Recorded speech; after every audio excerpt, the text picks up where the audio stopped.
नमस्कार दोस्तों, शुभांकर मिश्रा एनडीटीवी पर जगत गुरु रामभद्राचार्य का एक पॉडकास्ट करते हैं, जिसमें जगत गुरु रामभद्राचार्य गुरु प्रेमानंद के बारे में कहते हैं कि मैं इनको ना ही ज्ञानी मानता हूं और ना ही चमत्कारी संत मानता हूं। तब से अब तक मीडिया और सोशल मीडिया पे दोनों जगह पे इन्हीं संतों के बारे में चर्चा छिड़ी हुई है। तो थोड़ा मोड़ा चर्चा हम भी कर लेते हैं, इसी मुद्दे पे थोड़ा हम भी बात कर लेते हैं। चलिए वीडियो को शुरू करते हैं। जीवन चल रहा है और कोई चमत्कार नहीं, चमत्कार यदि है जी, मैं चैलेंज करता हूँ प्रेमानंद जी एक अक्षर मेरे सामने संस्कृत बोलकर दिखा दें बस,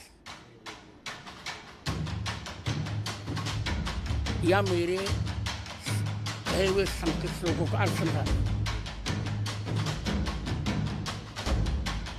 मैं आज खुल कर कर रहा हूँ जी, वो तो मेरे बालक के समान है जी, अवस्था में भी।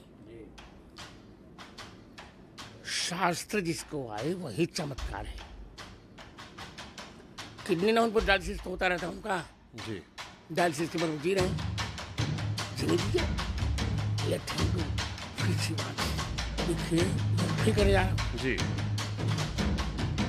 मैं प्रेमानंद से द्वेष नहीं रखता जी, फिर कर रहा हूँ मेरे बालक जैसे, पर मैं उन्हें न तो विद्वान कह रहा हूँ जी, न साधक न चमत्कारी। और मैं फिर कर रहा हूँ, चमत्कार उसको कहते हैं जो शास्त्रीय चर्चा पर साझगार हो।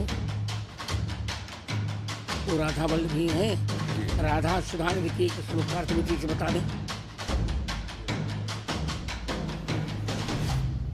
तो फिर गुरुदेव उनकी इतनी लोकप्रियता अच्छी है, ये लोकप्रियता क्षणभंगुर होती, थोड़ी दिन के लिए होती, अच्छी है जी, अच्छा लगा ठीक। और ये सबसे पहली बात रही चमत्कार की, तो प्रेमानंद बाबा किसी तरह के चमत्कार को खारिज करते हैं। वो किसी तरह चमत्कार को अंधविश्वास को बढ़ावा नहीं देते हैं। वो खुद डायलिसिस पे चल रहे हैं। किसी के जंतुर बांधने से, कलावा बांधने से, प्रसाद देने से तुम्हारा शोक दूर होने वाला नहीं। जब तक तुम्हारे अंदर ज्ञान नहीं प्रकट होगा तब तक ये अज्ञान, ये माया तुमको रौंदती ही रहेगी। ये जन्म इसीलिए मिला है कि ज्ञान प्राप्त करो, भगवान के चरणारविंद की भक्ति करो। इसका क्या है कि अब पता नहीं कौन सा दिन इसका आखिरी हो, कौन डायलिसिस आखिरी हो, क्योंकि बहुत बुरी स्थिति शरीर की है। ये तो भगवान की कृपा से चल रहा है।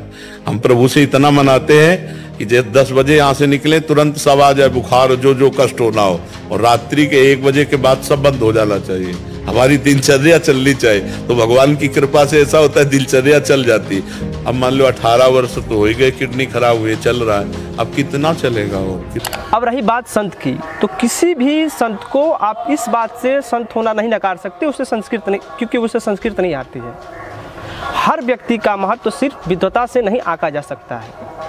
ये जो सदानंदम वृंदावन नवलता मंदिर वरेश्व मंदिर कंदरपुर मदरति कला कौतुक रसम किशोरम तज्योतिर्युगलमति घोरम मम भौम ज्वलत ज्वालम सीतई स्वपद्म करंदे समयतु। इसको प्रेमानंद बाबा का हेटर्स 0%, केवल धरातल पर इनको छोड़कर समाज के हर व्यक्ति, डजंट मैटर, हिंदू मुस्लिम सिख सब, हर संप्रदाय के लोग इनको प्यार करते हैं और सुनते हैं। खास करके युवा वर्ग इनकी बातों को सुनता है और अपनी ज़िंदगी में इनकी बातों को इम्प्लीमेंट करता है और खुद के अंदर सुधार लाने की कोशिश करता है। जब से मैंने प्रेमानंद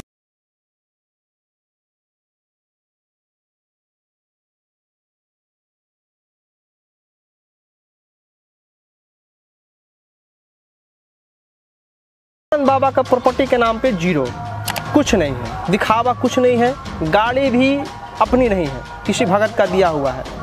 बस एक भगत का ही दिया हुआ 12 बाई 12 का रूम है, जिसमें प्रवचन के नाम पे एकांकिक वार्तालाप होता है, वो भी फ्री ऑफ कॉस्ट होता है। किसी तरह का भेंट नहीं लिया जाता है। कुछ भी आप हो नीचे बैठिए, किसी तरह का स्टार हो, किसी तरह का नेता हो, आप नीचे बैठिए, राधा रानी का नाम जप कीजिए और अपने प्रश्नों को उत्तर पाइए और घर जाइए। इतना ही है लाइफ में उनके। लेकिन वही रामभद्राचार्य की तरफ, जगत गुरु रामभद्राचार्य के अंदर ज्ञान का प्रवाह हो रहा है। प्रचंड ज्ञानी व्यक्ति हैं, उनके सामने ना ही कोई शंकराचार्य है और ना ही कोई संत।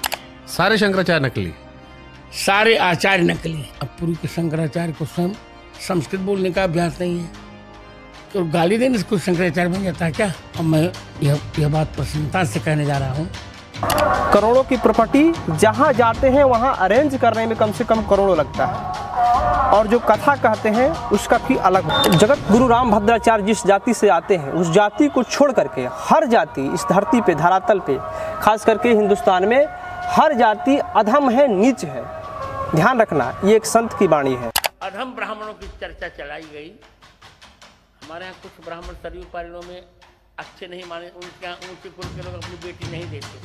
उपाध्याय और चौबे, त्रिगुणायत, दीक्षित और पाठक, इनको इसलिए अधम मानते हैं। ये नेताओं की इतनी चापलूसी करते हैं कि इनको 2015 में पद्म भूषण का अवार्ड मिल चुका है। जगत गुरु स्वामी रामभद्राचार्य साहित्य एवं शिक्षा,